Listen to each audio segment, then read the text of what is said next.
आदाब, आप देख रहे हैं द वेयर पॉइंट न्यूज। एक बार फिर आप सभी का स्वागत है। पिछले 11 सालों में देश ने एक नया हिंदुस्तान देखा है, जिस हिंदुस्तान में हिंदू खतरे में आ गया है। और अब तो ये हुआ कि 11 साल बीत जाने के बाद त्योहार भी खतरे में आने लगे हैं। इस बार तो होली ही खतरे में आ गई। ऐसा हम नहीं कह रहे, बल्कि सोशल मीडिया पर और मीडिया पर चलाई जा रही खबरें बता रही हैं। लगातार प्रशासन द्वारा इतना और मीडिया द्वारा इतना माहौल बनाया गया कि जिससे महसूस हुआ कि होली अब पूरी तरह से खतरे में है, ठीक उसी तरह जिस तरह हिंदू खतरे में है और एक नया भारत बनकर खड़ा हो गया है। वो एक ऐसा भारत है कि जहां मेरठ की एक यूनिवर्सिटी में नमाज पढ़ने पर मुकदमा दर्ज हो जाता है, कई लोगों को निलंबित कर दिया जाता है। वहीं उसी मेरठ की यूनिवर्सिटी में होली प्रशासन की देखरेख में मनाई जाती है। अब आप कल्पना कीजिए कि मैं आखिर कैसे नए भारत की बात कर रहा हूँ, जहाँ नमाज पढ़ने वाले मुसलमान होते हैं, होली मनाने वाले हिंदू होते हैं। आखिर ये देश का क्या यही संविधान है, क्या यही प्रेम्बल है जिसमें कहा गया हो कि होली तो यूनिवर्सिटी में मनाई जा सकती है, लेकिन नमाज अदा नहीं की जा सकती क्योंकि वह दूसरे धर्म के लोग हैं। क्या इंद्रलोक में नमाज पढ़ते वक्त सड़क पर लात मारी जा सकती है, या फिर अलीगढ़ की मस्जिदों के बाहर तेज आवाज में गाने बजाकर धूमधाम से होली मनाई जा सकती है? क्या संविधान ने सड़कों पर होली मनाने की इजाजत दी है, नमाज पढ़ने की इजाजत नहीं दी है, या फिर ये एक नया भारत बनाया गया है जिसमें कुछ नए कायदे कानून बनाए गए हैं? ये खबर बहुत अलग तरीके से हो सकती है। आप सोच सकते हैं कि आखिर ये क्या सड़कों पर नमाज पढ़ना संविधान का ताल्लुक या होली मनाना संवैधानिक ताल्लुक हो सकता है, या आखिर क्या बेवकूफ बनकर इस तरह की बातें कर रहे हैं? मैं आपसे सिर्फ पूछना चाहता हूं। सबसे पहले आप इस तस्वीर को देखिए, जहां एक तरफ होली अलीगढ़ की मस्जिद के बाहर मनाई जा रही है, और सिर्फ अलीगढ़ की मस्जिद के बाहर नहीं, धूमधाम से, बल्कि यहाँ विवादित गाने भी बजाए जा रहे हैं, जिसमें तमाम पिछले मंदिरों का जिक्र किया जा रहा है और कई और जो अभी अदालतों में मामले पूरी तरह से निलंबित हैं, जिन पर फैसले आने हैं, उन मंदिरों को भी, जहां मंदिरों का दावा किया गया है, उन मस्जिदों की जगहों पर भी इस गाने में जिक्र किया जा रहा है। मथुरा, काशी, अयोध्या, तमाम का जिक्र किया जा रहा है। वहीं दूसरी तरफ जो तस्वीर है वो राजधानी दिल्ली के इंद्रलोक की है। याद हो आपको इस तस्वीर का वो दिन जब जुमे की नमाज इंद्रलोक की सड़क पर पढ़ी जा रही थी और एक पुलिस वाले एसआई ने आकर यहाँ नमाजी को नमाज के अंदर ही लात मार दी थी, जिसके बाद सियासत में उबाल पैदा हो गया था। लेकिन मैं सवाल आपसे के साथ इसलिए कर रहा हूं, ये वीडियो इसलिए दिखा रहा हूं, क्या इन दोनों ही तस्वीरों में क्या फर्क है, मैं आपसे पूछना चाहता हूं। सड़क पर नमाज भी पढ़ी जा सकती है तो होली भी मनाई जानी ही चाहिए। अगर होली मनाई जा रही है तो नमाज भी हो ही जानी चाहिए। हालांकि कई राज्यों से इस तरह की तस्वीरें अलग अलग निकलकर सामने आई हैं। मेरठ की इस आईआईटीएम यूनिवर्सिटी में जो कुछ हुआ वो तस्वीर सबने देखी, जहां रमजान के मुबारक महीने में तमाम जो छात्र हैं लॉ के, उन तमाम लोगों ने मस्जिद यूनिवर्सिटी परिसर में ही नमाज 5 मिनट के लिए अदा की। वहीं लेकिन ये कहा गया कि यूनिवर्सिटी परिसर में होली मनाई जाएगी। होली प्रशासन की देखरेख में मनाई गई, लेकिन नमाज जिन लोगों की भी देखरेख में अदा की गई थी, उन गार्डों को भी निलंबित कर दिया गया है। क्या इसी नए हिंदुस्तान की कल्पना की जा रही थी? क्या यही नया विकसित भारत है, सबका साथ सबका विकास लेकर चलने वाला भारत है? क्या होली आज से पहले नहीं मनाई जाती थी? क्या आज मस्जिदों पर तिरपाल ढकने की नौबत आ गई, या फिर रंग लगाना इतना जरूरी हो गया कि हंसराज मीणा नाम की राजस्थान की एक छात्रा, जो कि गुलाल लगवाना नहीं चाहती थी, उसकी पीट पीट कर हत्या कर दी गई, उसका गला दबाकर हत्या कर दी गई, वो भी सिर्फ इसलिए कि वह हिंदू समाज से तो ताल्लुक रखती है, लेकिन उसी हिंदू समाज से ताल्लुक रखने पर जब उसने गुलाल लगाने को, होली का जश्न मनाया जा रहा था, जब छात्रा के कॉलेज में, उसने इनकार किया तो उसका गला घोटकर मार दिया गया। आखिर ये किस तरह की मानसिकता है? होली मनाना, रंग से मनाना, गीले पानी से मनाना, ये एक अपना अपना मामला हो सकता है, लेकिन ये कहाँ का मामला है कि आप अगर वो होली का गुलाल नहीं लगवाएंगे तो आप किस तरह से उसकी गला घोटकर पीट पीट कर हत्या कर देंगे?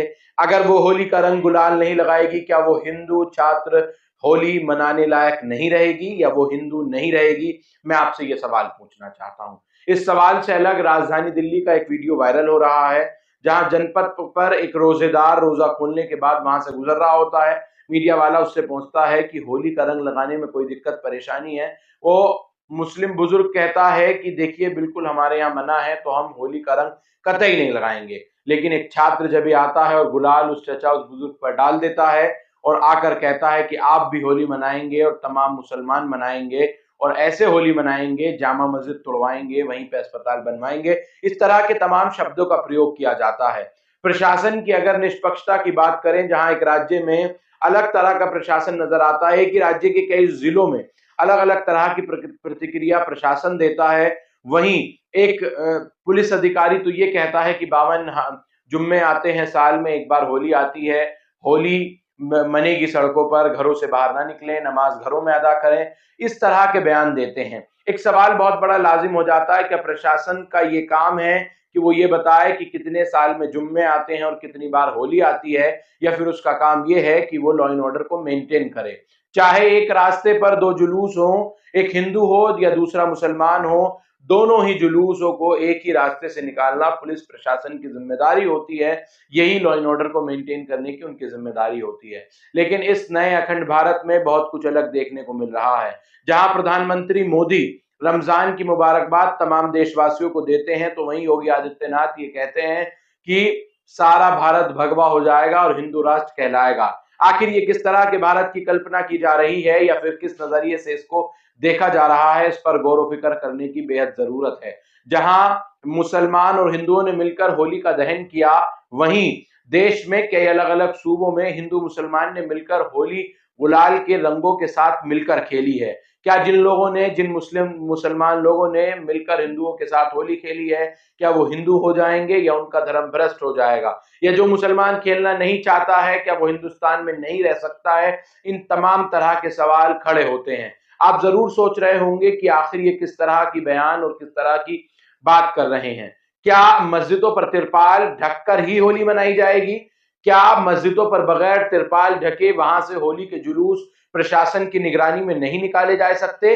या फिर एक ये डर खौफ बैठाने की जरूरत है, जो डर खौफ पहले हिंदुओं में बिठाया गया था, अब वो डर खौफ क्या मुसलमानों में बैठाने की कोशिश की जा रही है? महाराष्ट्र के रत्नागिरी का वीडियो मैंने आपके अपने ही वीडियो इस चैनल पर द वेयर पॉइंट न्यूज पर अपलोड किया था, जहां शिमगा महोत्सव, हिंदू महोत्सव है जो मनाया जा रहा था, लेकिन वो महोत्सव मनाते मनाते अचानक रत्नागिरी के राजापुर गांव की जामा मस्जिद की ओर ये तमाम लोग आ जाते हैं और वहां आकर एक बड़ा सा डंडा लेकर इस शिमगा महोत्सव मनाते वक्त वो तमाम लोग उससे मस्जिद का दरवाजा तोड़ने लग जाते हैं। मौके पर प्रशासन मौजूद होता है, लेकिन प्रशासन पूरी तरह से नाकाम नजर आता है। मस्जिद में गुलाल फेंका जाता है, तरावी हो रही होती है, पहले उसको बार बार धक्के मारे जाते हैं, दरवाजा नहीं खुलता है। मस्जिद के जिम्मेदार लोगों ने यह बताया, जब ये जुलूस मस्जिद की तरफ आ रहा था तो मस्जिद का दरवाजा बंद कर दिया गया था, जिसकी वजह से कि इस तरह का कोई भी तनाव की स्थिति पैदा ना हो। लेकिन उन लोगों को जो शिमगा महोत्सव मना रहे थे, उनका महोत्सव, उनका ये धार्मिक त्योहार तब तक नहीं पूरा हो सकता था जब तक उनको मस्जिद का दरवाजा नहीं तोड़ देना था। मस्जिद का दरवाजा तोड़ा गया, मस्जिद में गुलाल फेंका गया, तरावी हो रही थी, पुलिस प्रशासन पूरी तरह से तमाशबीन बना रहा। कुछ अफसरों ने रोकने की कोशिश की, लेकिन वो उतना काबिले तारीफ नहीं था कि उससे रोका जा सके। प्रशासन पूरी तरह से अलग तरह का रवैया अपना रहा है। कोई सांसद कहता है होली तो मनाई जाएगी, जिसको आपत्ति होगी, अगर कोई मनाने नहीं देगा तो उसको सीधा ऊपर भेज दिया जाएगा।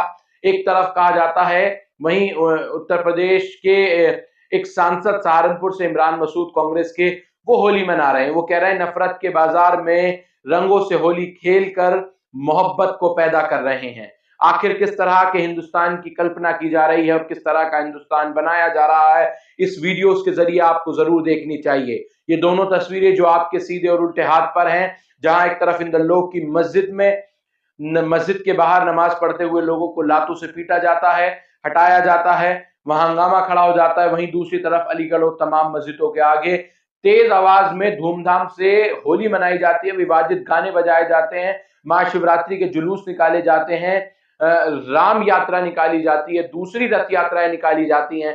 सवाल यही हो जाता है, क्या फिर इस तरह से सड़कों पर ना तो ईद की नमाज हो सकती है, ना जुम्मे की नमाज पढ़ी जा सकती है?